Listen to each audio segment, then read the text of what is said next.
여러분, 이 종이 하나의 힘은 별것 없습니다. 조금만 힘을 가하면 지금 쉽게 찢어져 버려요.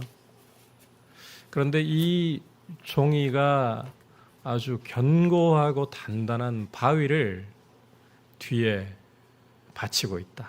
뒤에 두고 있다. 굉장히 강력한 물체가 다가와서 부딪혀도 종이는 안 찢어집니다. 바위 때문에 오히려 부딪히는 물체가 깨어질 수밖에 없습니다. 우리 그리스도인들의 삶도 이와 마찬가지입니다. 우리 스스로 우리의 신앙생활을 잘 세워나가고 유지하려고 하면 실제로는 잘 안 돼요. 쉽게 깨어질 수밖에 없습니다. 그러나 우리의 만세반석이신 주님이 우리의 든든한 백그라운드가 되시고 우리가 그분을 의지하고 있다면 시험이 오고 유혹이 와도 오히려 이 마귀의 죄의 권세가 깨어질 줄 믿습니다.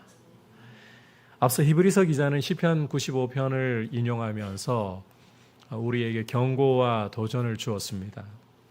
과거 이스라엘 조상들이 광야에서 하나님을 거역했던 때를 인용을 하면서 오늘이라고 일컫는 동안에 매일 피차 권면함으로 이 죄의 유혹으로 완고해지지 말고 또 복음에 충성된 모습으로 달려나가자, 이렇게 우리에게 도전을 주었습니다. 오늘 말씀 역시 이스라엘 조상들에 대한 이야기를 이어가고 있습니다. 광야 40년 세월 동안에 계속해서 하나님을 시험하고 떠보았던 이들이 결국 안식에 들어가지 못한 이야기를 우리에게 들려주면서 지난 시간에 이어서 이제 안식이라는 이야기를 오늘 많이 들려주고 있어요. 그래서 여러분께서 오늘 말씀을 보실 때에 안식이 오늘 말씀을 이해하고 꿰뚫을 수 있는 키워드이다, 이렇게 생각을 하고 말씀을 보시면 되겠습니다. 자, 이제 어떤 말씀을 주시는지 함께 귀를 기울이면서 주시는 메시지 듣도록 하겠습니다. 자, 1절을 보시면 히브리서 기자는 독자들에게 우리는 두려워해야 한다라고 경고하고 있습니다. 그의 안식, 즉 하나님의 안식에 들어갈 약속이 남아 있을지라도 들어가지 못하는 자가 있을까 함이라, 이렇게 이유를 설명을 하고 있어요. 과거 이스라엘 조상들의 경우에 하나님이 그들에게 노하시고 안식에 들어오지 못하리라 선언을 하셨는데, 그때처럼 지금 히브리서를 받아보고 있는 독자들도 결국 같은 일이 발생할까 우려하고 또 두려워할 줄 알아야 된다는 거예요. 참고로 이스라엘 조상들에게 안식이라는 것은 가나안 땅을 의미하는 것이었습니다. 출애굽하고 광야에서 40년간을 지냈던 이스라엘 조상들에게 안식, 그러면 그들에게는 가나안 땅을 의미했어요. 그런데 이스라엘 조상들은 하나님을 노하시게 함으로써 결국 그 가나안 땅을 기업으로 취하지 못했습니다. 하나님께서는 그것을 그들이 안식을 얻지 못한 것이다 라고 말씀을 하신 겁니다. 자, 이제 2절에서 이 부분을 좀 더 구체적으로 설명하는데, 히브리서 기자는 과거 이스라엘 조상들 역시 복음을 받았다라고 묘사를 하고 있어요. 우리가 생각할 때 이 신약 시대에 와서 복음이 있고 구약 시대에는 복음이 없었을 것이다, 전혀 안 그렇습니다. 복음은 신약 시대이든 구약 시대이든 언제든지 있었습니다. 하나님의 말씀이 곧 복음입니다. 하나님의 말씀이 주시는 약속이 곧 복음이에요. 자, 그런데 이 구약의 이스라엘 조상들은 복음을 받고도 그 복음이 그들에게 유익하지 못했다. 결국 안식에, 가나안 땅에 들어가지 못했다. 자, 그 이유가 무엇이냐? 2절 후반부를 여러분께서 보시면 그들이 들었던 말씀에 믿음을 결합하지 않았기 때문이라고 말씀을 하고 있습니다. 말씀에다가 믿음을 결합을 해야 이 말씀의 유익을 얻을 수가 있는데, 그들은 말씀을 듣고도 복음을 듣고도 믿음을 결합하지 않았다. 여러분, 말씀을 듣기만 하고 믿지 않으면 아무런 유익을 얻을 수가 없습니다. 아무리 하나님의 말씀이 위대한 축복을 약속한다 해도 그 말씀을 믿음으로 받아들여야, 믿음을 말씀에다가 결합해야 믿음의 복을 누리지, 그렇지 않으면 무용지물이 되어버리는 거예요. 자, 반면 복음에다가 이 믿음을 결합하면 반드시 안식을 얻게 된다라는 사실을 이어지는 말씀에서 보여주고 있습니다. 함께 3절 읽어보도록 할까요? 시작. 이미 믿는 우리들은 저 안식에 들어가는도다. 그가 말씀하신 바와 같으니 내가 노하여 맹세한 바와 같이 그들이 내 안식에 들어오지 못하리라 하셨다 하였으나 세상을 창조할 때부터 그 일이 이루어졌느니라. 자, 이미 믿은 우리는 어떻게 한다? 안식에 들어간다라고 말씀을 하고 있어요. 여러분께서 이 3절 말씀을 보시면 3절 좀 띄워주시겠습니까? 조금 말씀이 우리말 배열이 어렵게 되어 있습니다. 일단 여러분께서 먼저 주목해 보실 부분은 3절 머리 부분. 이미 믿는 우리들은 저 안식에 들어간다. 자, 믿음이 안식을 누리게 하는 유일한 길이라는 것입니다. 이걸 좀 염두에 두십시오. 자, 그런데 이 안식이라는 것은요, 3절 계속 좀 띄워주시겠어요? 안식이라는 것은 단순히 가나안 땅에 국한된 개념이 아닙니다. 지금 3절에서 이야기하려고 하는 부분이 그거예요. 안식은 이 가나안 땅에 국한된 좁은 개념이 아니다. 과거 애굽에서 종살이하다가 출애굽한 이스라엘 조상들에게는 구체적인 이 현실적인 적용이 가나안 땅이었었던 것이지, 이 안식이라는 개념은 결코 가나안 땅에 딱 이 묶여 있는 그런 개념이 아니라는 거예요. 그 정도로 좁은 개념이 아니라는 거예요. 그래서 여러분께서 3절 끝부분을 보시면 세상을 창조할 때부터 그 일이 이루어졌다. 그러니까 세상을 창조할 때부터 안식이 있어 왔다, 이 이야기입니다. 그리고 이제 4절로 넘어가 보면 하나님은 제7일에 그의 모든 일을 쉬셨다. 창세기 2장을 인용하면서 안식이 이 가나안 땅에 국한된 아주 좁은 개념 아니다. 이걸 다시 한번 이야기를 하고 있어요.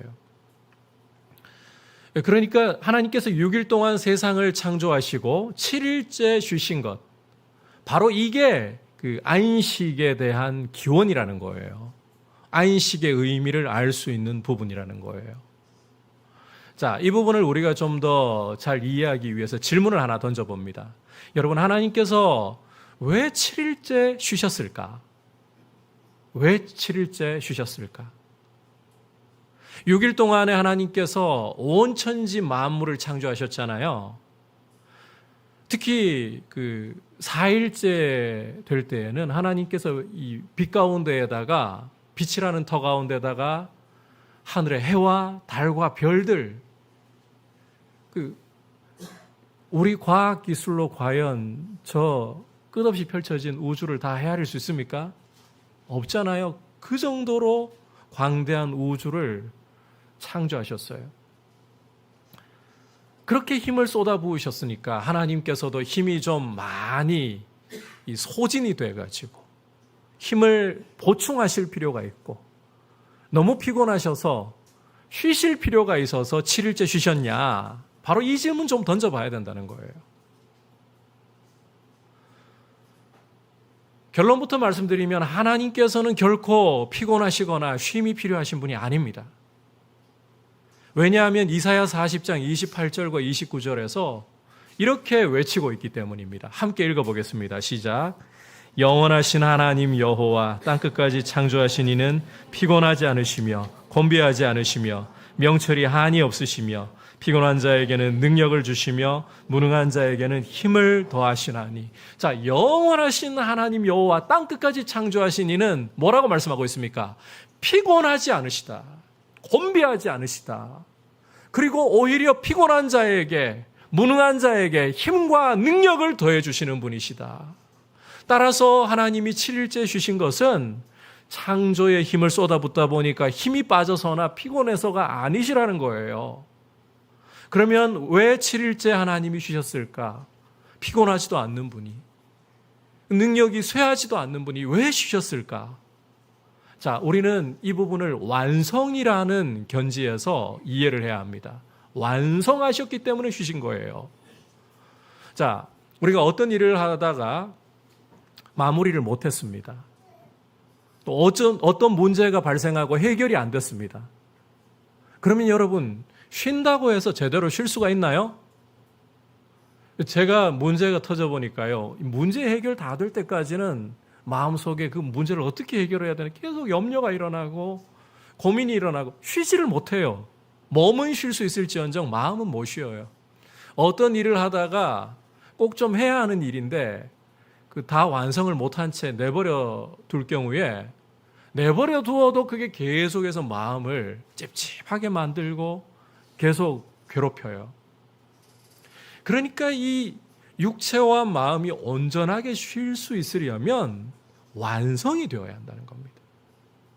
하나님께서 6일 동안에 온 세상을 완성하셨기 때문에, 창조를 완성하셨기 때문에 하나님은 그 증명으로 제7일째에 안식하셨던 거예요. 쉼을 가지셨던 거예요. 그러니까 이것을 통해서 하나님이 참된 안식에 대해서 보여주시는데, 안식은 오직 하나님 안에 있는 것이다. 그리고 이 안식의 시작이자 안식의 주인은 오직 하나님이시다. 이걸 보여준다는 거예요. 안식은 오직 하나님 안에 있는 것이고, 참된 쉼은 오직 하나님만이 기원이시고 주인이시다. 자, 이 점을 이제 염두에 두고 우리가 다시 말씀으로 좀 돌아와서 5절과 6절을 보시면, 히브리서 기자는 다시 출애굽한 이스라엘 조상들이 하나님의 안식에 들어가지 못한 것, 그리고 그 이유를 이야기하면서 안식에 들어갈 자들이 남아있다, 이 이야기를 강조합니다. 안식에 들어갈 자들이 남아있다. 그러니까 쉽게 이렇게 이해하시면 돼요. 가나안 땅이 안식의 참된 의미 아니다, 그 이야기를 하고 있는 거예요. 만약, 자, 여러분, 가나안 땅이 진짜 참된 안식을 의미하는 것이었다면 다윗 때 이르러서, 나중에 이르러서 다시 안식에 대한 이야기할 필요 자체가 없다는 게 히브리서 기자의 설명이에요. 함께 7절에서부터 10절까지 설명을 읽어보겠습니다. 시작. 오랜 후에 다윗의 글에 다시 어느 날을 정하여 오늘이라고 미리 이같이 일렀으되, 오늘 너희가 그의 음성을 듣거든 너희 마음을 완고하게 하지 말라 하였나니, 만일 여호수아가 그들에게 안식을 주었더라면 그 후에 다른 날을 말씀하지 아니하셨으리라. 그런즉 안식할 때가 하나님의 백성에게 남아있도다. 이미 그의 안식에 들어간 자는 하나님이 자기의 일을 쉬신과 같이 그도 자기의 일을 쉬느니라. 자, 읽은 말씀에서 보듯이, 만약 이스라엘이 요단강을 건너 가나안 땅을 정복하는 일을 하면서 그 땅을 차지하는 것이 완료되면 안식을 완전히 얻는 것이었다. 그러면 400여 년이 지난 후에 다윗 시대에 오늘 너희가 그의 음성을 듣거든 너희 마음을 완고하게 하지 말라, 안식에 대한 이야기를 다시 꺼낼 필요 자체가 없었다는 거예요. 이미 끝난 이야기인데 뭐하러, 안식이 가나안 땅이라면, 가나안 땅을 차지하는 것이라면, 이스라엘 이미 가나안 땅 다 차지했는데 400년 지나고 다윗 시대에 또 안식 이야기를 꺼낼 이유가 뭐냐. 그러니까 가나안 땅은 참된 안식이 아니라, 잘 들으세요, 안식을 보여주는 하나의 모형이었을 뿐이다. 모형이었을 뿐이다. 자, 그리고 10절 보시면, 이미 안식에, 하나님의 안식에 들어간 자, 바꿔 말하면 하나님 안에 거하는 사람은 하나님이 자기 일을 쉬신과 같이 자기 일을 그도 쉰다.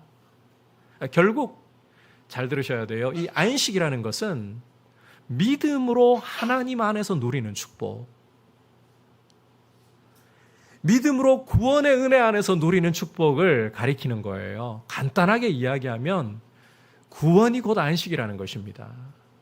이해하셨죠? 구원이 곧 안식이다, 이렇게 이해를 하시면 돼요. 그래서 우리 주님께서는 다음과 같이 초대의 말씀을 주신 것입니다. 함께 마태복음 11장 28절과 29절을 읽어보겠습니다. 시작. 수고하고 무거운 짐진 자들아 다 내게로 오라. 내가 너희를 쉬게 하리라. 나는 마음이 온유하고 겸손하니 나의 멍에를 메고 내게 배우라. 그리하면 너희 마음이 쉼을 얻으리니. 자, 우리 주님은 당신에게 오는 모든 사람에게 쉼을 주신다, 안식을 주신다 말씀하고 계시죠. 이 주님께 온다는 것은 주님의 멍에를 메고 주님께 배운다는 뜻인데, 간단하게 이야기하면 주님을 믿는다는 뜻이에요. 예수님을 믿는 것이 곧 안식이다. 안식은 예수님 안에 있는 것이다. 조금만 더 구체적으로 설명하자면요. 우리 인생이 어떤 처지에 있다고 했습니까? 예수님을 믿기 전에는 우리가 일평생 죽음의 권세 잡은 자 마귀에게 매여서 죽기를 무서워하는 삶을, 노예의 삶을 살고 있다라고 했잖아요. 따라서 예수께로 가면, 예수님을 믿으면 참된 안식이 있다. 예수님의 보혈의 공로 때문에 우리를 묶고 있던 이 죄의 짐이 풀어지는 거예요. 죄의 권세 잡은 자, 죽음의 권세 잡은 자, 마귀로부터 자유를 얻게 되는 거예요. 이게 안식이라는 거예요. 단순히 몸이 쉬어서 안식이 아닙니다. 단순히 염려, 걱정이 없어서 안식이 아닙니다. 일평생 동안 우리를 묶고 있던 이 죄의 짐이 풀어지고 죽음의 권세에서 해방되어야 안식을 누릴 수 있는 거예요. 이 안식은 오직 따라합시다. 예수 안에 있습니다. 그래서 참된 쉼은 예수 그리스도 안에서 믿음으로 누리는 구원의 은혜이다. 구원의 축복이다. 여러분께서 이렇게 안식을 이해를 하셔야 된다는 거예요. 자, 이게 바로 안식의 의미이고요. 이제 히브리서 기자는 이 안식의 개념을 설명한 후에 오늘 중요한 메시지를, 핵심적인 메시지를 이렇게 던져주고 있습니다. 11절 말씀 함께 한 목소리로 어떤 메시지를 주시는지 읽어보겠습니다. 시작. 그러므로 우리가 저 안식에 들어가기를 힘쓸지니 이는 누구든지 저 순종하지 아니하는 본에 빠지지 않게 하려 함이라. 자, 히브리서 기자가 우리가 저 안식에 들어가기를 힘써야 한다. 이게 오늘의 핵심 메시지라는 거예요. 안식에 들어가기를 힘써야 한다. 자, 그런데 좀 궁금한 점이 있어요. 여러분께서 3절 다시 돌아가 보시면 이미 믿는 우리는 어떻게 한다 그랬습니까? 안식에 들어간다라고 했어요. 이미 믿는 우리는 안식에 들어간다. 예수님 믿으면 안식에 들어간 것이다. 그런데 지금 안식에 들어가기를 힘쓸진이라고 또 이야기를 하고 있어요. 여러분, 이 히브리서를 받아보는 독자가 어떤 사람들이라고 말씀드렸습니까? 이미 예수님을 믿고 있는 유대인 출신의 그리스도인들. 자, 이미 예수님을 믿고 있다면 이들은 안식을 누리고 있다, 없다? 왜 자신감이 갑자기 없어지신 거예요? 자, 예수님을 믿고 있다면 안식을 누리고 있다, 맞아요. 있는 사람들이에요.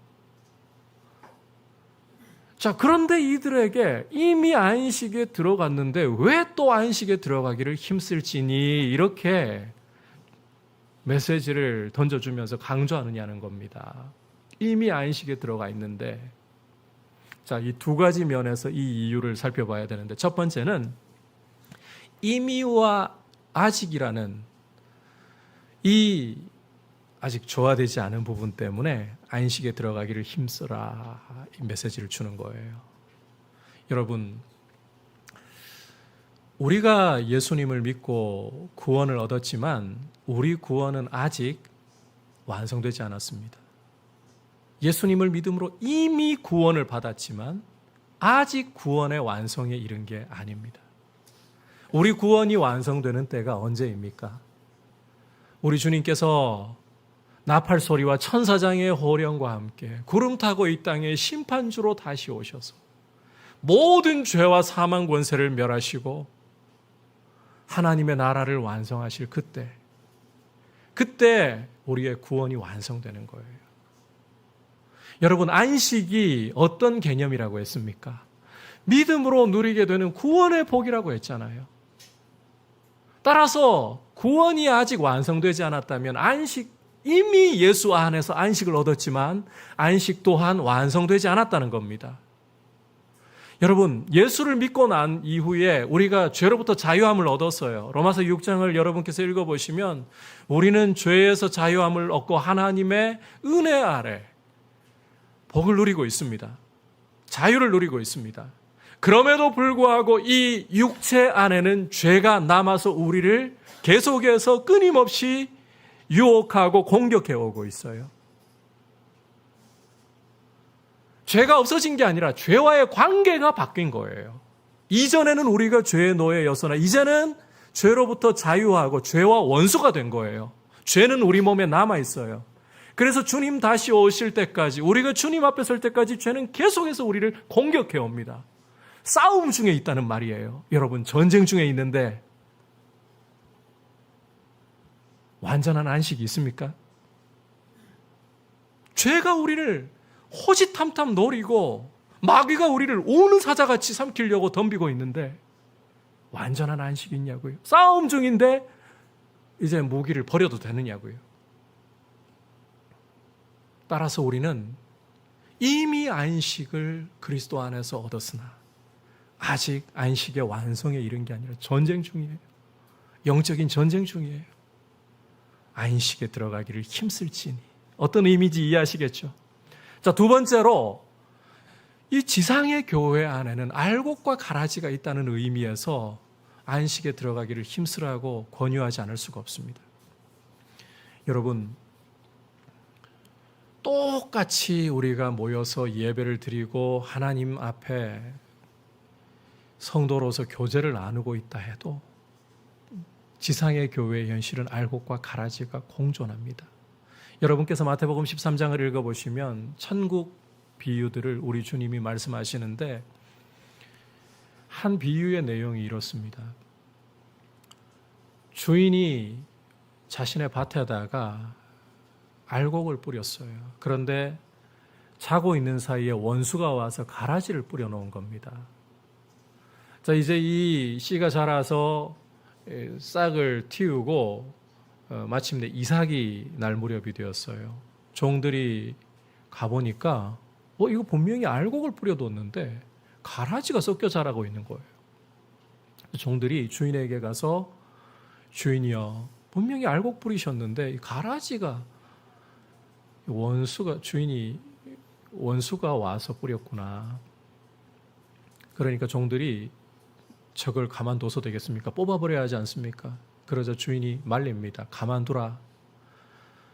가라지 뽑으려다가 알곡도 같이, 곡식도 같이 뽑혀나갈까 염려가 된다. 추수 때가 되면 이 알곡은 다 모아서 곡간에 들이고 가라지는 따로 거두어서 불에 태워둘 때까지 그냥 두는 것이 맞다. 여러분, 이게 그냥 우리 주님이 농사 이야기하시는 게 아니에요. 천국에 대한 비유를 말씀하시면서 이 이야기를 하신다 했어요. 다시 말해, 이 주님 오실 때까지 지상의 교회의 현실이 이러하다는 걸 보여주고 있는 거예요. 교회 안에는, 이 지상의 교회 안에는 진짜 예수님을 믿는 참 성도도 있지만 예수님을 믿는 것처럼 보여도 믿지 않는 가짜도 함께 공존할 수 있다는 겁니다. 같이 예배하고 성도의 교제를 할 때에 진짜인지 가짜인지 잘 구별이 안 되는 그런 경우가 많다는 거예요. 그래서 함부로 진짜인지 가짜인지를 판단하려고 해서는 안 돼요. 이렇게 물으시는 분들이 계실지도 모르겠습니다. 아니, 예수님에 대한 신앙 고백을 들어보면 진짜인지 가짜인지 분명히 알 수 있을 건데 목사님 뭐가 그렇게 어렵다고요? 아니요. 입술로만, 문자 그대로 입술로만 예수님 주라고 고백할 수도 있어요. 우리 주님의 천국 비유 안에서 이게 가라지 뽑아내려고 할 때 주인이 말렸다 했잖아요. 그게 왜 그런가 하면 이스라엘 문화로 좀 돌아가서 그 말씀을 보면 이 가라지라는 게 독보리를 가리키는 표현입니다. 독보리라는 건 뿌리가요, 그냥 우리가 밑으로만 쭉쭉 자라는 식물들 보는데 그러지 않아요. 이게 옆으로 퍼지고 막 주변의 식물들 뿌리까지 다 올가매는 형태로 자랍니다. 그래서 이 독보리를 그냥 뽑아버리면 주변에 있는 멀쩡한 곡식들 딸려 나와버리는 거예요. 그래서 교회는요, 예수님을 주님으로 믿는다라고 고백하면 그 사람이 예수님을 믿는 것으로 인정해 주어야 되는 거예요. 함부로 가짜다 진짜다를 판단해서는 안 됩니다. 구별이 쉽지가 않아요. 자, 그런데 때로는 이 진짜와 가짜가 좀 더 분명하게 드러나는 때가 있는데 큰 시험을 만날 때입니다. 시험을 만날 때. 지금 이 히브리서를 받아보고 있는 독자들은 예수 그리스도를 믿는다는 단 한 가지 이유 때문에 박해를 받고 있다고 했습니다. 그런 이들이 지금 과거 믿었던 유대교로 돌아가기만 하면 박해를 면할 수 있어요. 그러니까 얼마나 흔들리고 있는지 몰라요. 이럴 때의 진짜와 가짜가 이 배교라는 것을 통해서 드러나는 거예요. 우리 한국 교회도 마찬가지였습니다. 일제강점기 때에 우리 신앙을 말살하기 위해서 일제가 그 신사참배를 강요했잖아요. 그때 많은 목회자들과 성도님들이 넘어졌어요. 자, 이런 경우에는 일반적인 경우보다 분명히 알곡과 가라지가 더 분명하게 드러납니다. 그런데 그마저도 확실하다고는 할 수 없어요. 신사 참배했던 분들 중에서도 뒤에 회개하고 주님 앞에 바르게 선 분들 적지 않아요. 그래서 지상의 교회 안에는 알곡과 가라지가 공존할 수 있고 구별이 쉽지 않다. 우리 주님만이 온전히 판단하실 수 있다. 이게 현실입니다. 따라서 안식에 들어가기를 힘쓰라고 하지 않을 수가 없는 거예요.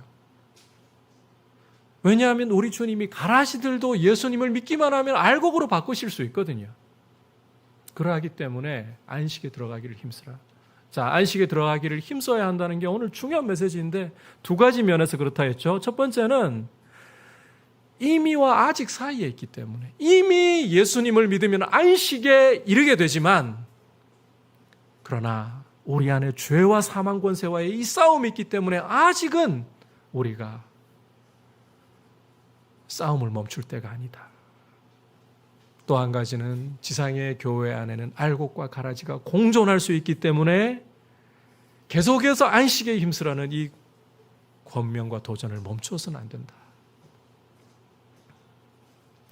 자, 이제 마지막으로 히브리서 기자는 이 안식에 들어가기를 힘쓰라는 이 메시지와 함께 실제적으로 좀 힘을 쓸 수 있도록 경고와 큰 도움에 대해서 말씀을 이어나가고 있습니다. 자, 먼저 경고, 함께 12절 13절 말씀 읽어보도록 하겠습니다. 시작. 하나님의 말씀은 살아있고 활력이 있어 좌우의 날선 어떤 검보다도 예리하여 혼과 영과 및 관절과 골수를 찔러 쪼개기까지 하며 또 마음의 생각과 뜻을 판단하나니 지으신 것이 하나도 그 앞에 나타나지 않음이 없고 우리의 결산을 받으실 이의 눈앞에 만물이 벌거벗은 것 같이 드러나느니라. 방금 읽은 12절과 13절은 우리가 그 의미를 잘 모른 채 암송하는 대표적인 구절 중에 하나예요. 우리가 이 12절, 13절 통상적으로는 그렇게 생각하는 분들이 적지 않을 것 같아요.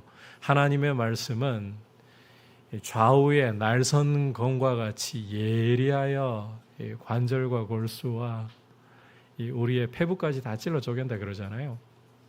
심지어 혼과 영을 다 찔러 쪼갠다 하잖아요. 이걸 가지고서 보통은 어떤 의미로 이해하시는가 하면 하나님의 말씀은 성도의 강력한 무기, 쪼갤 수 없는 것이 없는 강력한 성도의 무기, 이렇게 생각을 하시는 경우들이 있습니다. 그런데 이 뜻은 전혀 그런 뜻이 아닙니다. 우리말에는 나타나 있지 않은데 12절 머리 부분에 보면 헬라어로는 왜냐하면이라는 접속사가 붙어 있어요. 저 안식에 들어가기를 힘써야 한다. 왜냐하면 하나님의 말씀은 좌우의 날선 검같이 예리하여서 영과 혼과 관절과 골수를 찔러 쪼개고 만물을 상관하시는 분의 눈앞에 훤히 다 드러내기 때문이다. 이렇게 말씀을 하고 있습니다. 그러니까 이 말씀이요, 우리의 이 모든 부분을, 우리 내면의 가장 깊은 곳까지 다 찔러 쪼개면서 하나님 앞에 다 드러내는 감시자의 역할, 심판의 역할을 하기 때문에 안식에 들어가기를 힘쓰지 않은 채 죄의 유혹으로 완고해질 생각도 하지 말라는 겁니다. 경고예요, 이게. 말씀의 심판의 기능을 이야기하고 있는 거예요. 여러분, 하나님의 말씀이라는 것은 우리 손에 마귀와 싸우기 위해, 죄와 싸우기 위해 강력한 무기로 사용되지만 이 말씀이 우리 성도에게 불순종에 이를 때는 우리를 찔러 쪼개어서 우리 내면에 숨어있는 죄까지 다 드러나게 하는 우리의 강력한 감시자이자 우리의 심판 역할을 한다는 것. 하나님의 말씀을 두려워할 줄 알아야 돼요. 20세기에 그 위대한 설교자 중에 한 분으로 여겨지는 스펄전 목사님. 이분은 어떤 이야기를 했는가 하면 하나님의 말씀을 막아 서시겠습니까? 나는 차라리 사자를 막아 서겠습니다. 이런 이야기를 했어요. 사자보다 두려워해야 할 게 하나님의 말씀이다. 여러분, 우리 안에 죄를 짓고 우리 마음이 굳어질 때 숨긴다고 숨길 수 있는 게 아니에요. 하나님의 말씀은 예리한 좌우의 날선 검과 같아서 우리의 영과 혼과 관절과 골수를 찔러 쪼개고 숨겨져 있던 내면의 모든 죄악을 밖으로 드러내고 하나님 눈앞에 환하게 펼치기 때문에 하나님의 말씀이 두려워서라도, 그 말씀의 심판이 두려워서라도 안식에 들어가기를 힘써야 한다. 여러분, 우리가 영적으로 서려고 하면 이런 경고도 받아야 돼요. 균형 있게 경고도 받아야 돼요. 그러나 히브리서 기자는 성령께서 주시는 말씀이잖아요. 단지 경고만 주고 있지 않아요. 우리가 안식에 들어가기를 힘쓰도록 큰 도움을 이제 이어서 말씀하기 시작합니다. 함께 14절부터 16절까지 한 목소리로 보겠습니다. 시작. 그러므로 우리에게 큰 대제사장이 계시니 승천하신 이 곧 하나님의 아들 예수시라. 우리가 믿는 도리를 굳게 잡을지어다. 우리에게 있는 대제사장은 우리의 연약함을 동정하지 못하실 리가 아니요 모든 일에 우리와 똑같이 시험을 받은 이시로되 죄는 없으시니라. 그러므로 우리는 긍휼하심을 받고 때를 따라 돕는 은혜를 얻기 위하여 은혜의 보좌 앞에 담대히 나아갈 것이니라. 자, 히브리서 기자가 뭐라고 외치고 있습니까? 여기에 와서는 아마 목소리가 커졌을 것 같아요. 우리 귀에 안 들리지만 히브리서 기자의 목소리가 커졌을 것 같아요. 안식에 들어가기 위해 너희에게 큰 도움이 있다. 우리에게 큰 대제사장이 계신다. 그분은 곧 승천하신 분, 하나님의 아들 예수이시다. 그는 하나님으로서 우리 자신을 너무나도 잘 알고 계시지만 거기에 그치시는 분이 아니라 우리와 똑같이 혈과 육을 입고 우리와 똑같이 인간이 되셔서 우리의 모든 시험을, 우리의 모든 연약함을 그 몸으로 다 겪어보셨다. 그럼에도 불구하고 그분은 죄가 없으시다. 그분이 너희를 너무나도 잘 알고 시험당하고 죄의 유혹이 오는 너희의 연약함을 다 이해하고 너희를 돕고 계신다. 부활승천하신 그분이 하나님 보좌 우편에서 너희를 위해 간구하고 계신다. 여러분, 신앙생활을 한다는 게요, 안 쉽습니다. 혹시 신앙생활이 쉬우신 분 손 한번 좀 들어봐 주세요. 아니 뭐 이럴 때는 쉽게 느껴져요. 그 은혜 받고 성령 충만할 때는 신앙생활이 굉장히 좀 흥미진진하고 쉽게 느껴져요. 그런데 보편적으로, 일상적으로 여러분 신앙생활이 쉽습니까? 어렵습니까? 도움 없이 해나가기 쉽습니까? 어렵습니까? 정말 어렵습니다. 저는 신앙생활하면서 과거에 이런 생각해 본 적이 종종 있었어요. 지금은 안 그런데 과거에는 말은 못하는데 속으로 예수 믿어가지고 진짜 고생한다. 예수 믿어가지고 정말 너무 어렵다. 예수 안 믿을 때는 죄도 아니던 거, 뭐 내가 누구에게 해코지를 했나, 살인을 했나, 간음을 저질렀나? 예수 믿고 나니까 마음으로 미워해도 형제를 가리켜 바보라 해도 지옥불에 던져진대요. 마음으로, 물론 이 경우는 이제 뭐 우리 결혼 안 한 젊은 친구들 한참 이게 정욕이 끌어오를 때잖아요. 왕성할 때잖아요. 그냥 느끼는 성욕 가지고 이야기하는 게 아니고 자기 배우자 아닌 다른 여자를 볼 때 같이 자고 싶다. 관계를 하고 싶다. 그런 마음을 품는 것은 간음한 것이다. 몸으로 안 해도 간음한 것이다. 정말 어려운 이야기입니다. 이거 여러분 안 걸리실 분 누가 있습니까? 저는 예수 믿고 난 후에 진짜 죄 때문에 고민 세게 하던 중학교 때부터 이 고민이 시작되었어요. 제가 신학을 하면서도 이 고민들은 안 사라질 정도로 괴로웠어요. 정말 후회가 많이 되더라고요. 어떤 때는. 참. 죄와의 싸움이 너무 힘드니까 안 믿었으면 이거 그냥 죄도 하냐. 그런데 이건 다 죄야. 내 모든 게 죄인 것 같아요. 너무 힘들어요. 내 혼자 힘으로서는 견뎌낼 수가 없어요. 도움이 필요하다는 겁니다. 믿음으로 서가기 위해 안식을 완성에 이를 때까지 이루어 나가기 위해 도움 없이는 못한다는 겁니다. 여러분, 앞서 말씀드렸지만 나라는 사람은 이 종이 한 장 같은 존재예요. 조금만 힘이 오고 유혹이 와도 찢어져 버려요, 내 삶이. 그런데 여러분, 이 약한 종이 한 장에 불과한 내 인생이라 할지라도 내 뒤에 든든한 반석이 있다면, 만세 반석이 나를 바치고 있다면, 죄가 나를 몰아치고 마귀가 나를 몰아친다 할지라도 그 충격이 오히려 반석이신 주님께 부딪혀서 마귀가 깨어지고 죄가 깨어지게 되는 거예요. 그러한 도움이 하나님 보좌 우편에서 우리를 위해 계신다. 더욱이 그분은 나를 알고 계신다. 내 자리에 오셔서 나와 똑같은 사람이 되셔서 죄의 유혹 어떤 것인지, 마귀의 유혹이 어떤 것인지,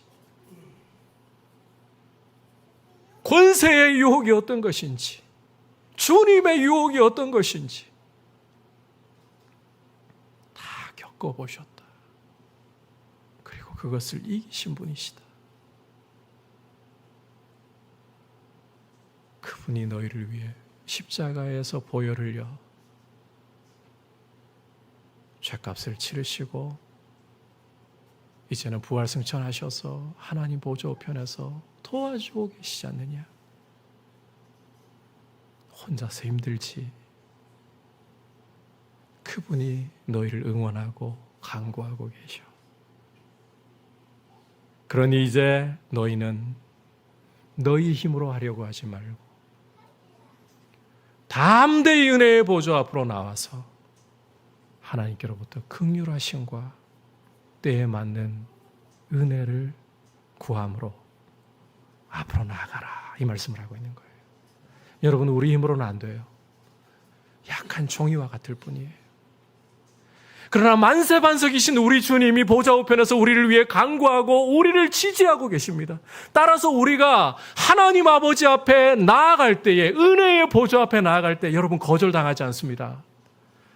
긍휼하심을 얻습니다. 예수님처럼 여러분을 영접해 주십니다. 나 스스로는 안 되나 나를 위해 십자가에 보혈을 흘려주신 그분이 나를 위해 간구하고 계시므로 하나님 아버지께서는 내 모습이 부족하고 연약해도 나를 보실 때에 예수님처럼 영접하시는 긍휼하심을 보여주십니다. 그리고 때에 맞는 도움. 이 실제적인 이야기입니다. 여러분, 이 전부는 아니지만 정말 돈이 필요합니까? 자녀가 정말 돈이 필요해서 시험에 들고 넘어질 것 같습니까? 아버지, 지금 돈이 필요해요. 하나님이 여러분에게 필요한 물질 공급하실 줄 믿습니다. 공급하십니다. 죄와의 싸움에서, 특히 이 죄와의 싸움에서요, 지금 이 독자들 그 죄의 유혹으로 완고해질 배교할 상황에 있는 사람들이잖아요. 죄와의 싸움에서 기도해도 별로 도움이 안 되는 것 같던데요. 제가 간혹 집에서 그런 이야기 들을 때 있어요. 저희 딸내미가 마음의 고민을 이야기하면서 아빠, 기도해도 하나님이 안 들어주신 것 같아요. 이런 이야기할 때가 있어요. 그때 제가 저희 딸내미한테 들려주는 이야기 중에 하나가 이겁니다. 지금 아빠가 너한테 이야기하고 있잖아. 여러분, 하나님이 저를 통해 저희 딸내미한테 그 고민에 대한 말씀을 들려주고 있잖아요. 그건 응답 아닌가요? 여러분이 죄를 좀 이기게 해달라고, 유혹을 이기게 해달라고 기도했는데 하나님께서 뭔가 특별한, 이게 내 손에 막 저 위로부터 온 그 힘이 왔다라는 느낌도 안 들고, 마음에 뭔가 좀 꽉 차는 느낌도 안 들고, 이래서 온 거 맞나? 또 나는 여전히 연약해서 넘어진 것 같은데, 그런데 죄 지으려고 하는데 누군가 갑자기 연락도 안 오던 사람한테 연락 와가지고 요즘 잘 지내? 예수 믿는 사람이 잘 지내? 이러면서 갑자기 화들짝 놀라. 이게 죄지고 싶은 유혹이 일어났는데 이 친구가 와서 이런 안부를 묻네? 또 요즘에 신앙생활 잘하고 있지 물어요. 그러면 그게 뭔가요, 여러분? 뭡니까? 하나님 응답인 거예요. 사람을 통해 지금 일을 하고 계시는 거예요. 하나님은 때에 맞는 도움을 주십니다. 때로는 우리가요, 하나님 앞에 도우심을 구했는데 우리를 고통 속에, 때로는 좌절감 속에, 자괴감 속에 두실 때도 있습니다. 그런데 그건 필요해서 그래요. 성장하려면 고통 없이, 좌절감 없이 안 됩니다. 지나보면 알아요. 지나보면 아버지께서 나를 어떻게 다루셨는가 보여요. 그때는 하나님께 아우성도, 온갖 아우성도 다 내지르고 난리도 아니에요. 하나님 진짜 이래가지고 나한테 응답 주시는 거 맞습니까? 이랬다가 또 은혜 받으면 또 나를 사랑하시는구나. 이랬다가 또 조울증처럼 돌아서 가지고는 또 안 도와주시고 난리도 아니에요. 지나보면, 근데 그런 시간들을 지나보면 하나님이 나를 낮추신 이유가 있구나. 여러분, 우리 주님이 여러분을 응원하고 계십니다. 그러므로 기도로, 보십시오. 이 약한 종이 반석이신 주님 배경으로 하고 있으면 은혜의 보좌 앞으로 나가서 여러분이 구하시면 누릴 수 있는 도움이에요. 그런데 아무리 도움이 있어도 종이 한 장이 내가 버틸 거야, 내가 풍파를 버틸 거야, 다 찢어집니다. 다 날아가 버립니다. 은혜의 보좌 앞으로 나아가 때에 맞는 도우심, 그리고 예수님처럼 영접해 주신 이 은혜 가운데 힘을 얻고 능력을 얻고 여러분 안식에 들어가는 싸움을 위해 앞으로 달려나갈 수 있기를 축복합니다. 오늘 안식에 대한 말씀을 함께 귀를 기울였습니다. 여러분, 안식할 때가 남아있다. 이 안식이라는 것은 그 예수 안에서 누리는 축복이거든요. 이것은 믿음으로 누리는 축복이다. 안식은 믿음으로서 누리는 축복이다. 예수 안에서 누리는 축복이다. 그리고 이 안식은 힘써 얻도록 완성에 이를 때까지 힘써야 합니다. 결코 멈추지 말고 달려가십시오. 그리고 이 안식을 얻는 과정에서 말씀이 우리의 모든 것을 드러내는 심판 역할을 한다. 두려움 가져야 돼요. 동시에 우리를 보좌 우편에서 예수님이 대제사장으로서 도우신다. 이 도움을 의지하고 여러분 앞으로 주님을 향해 나아가는, 안식을 향해 나아가는 귀한 군사들 되기를 축복합니다.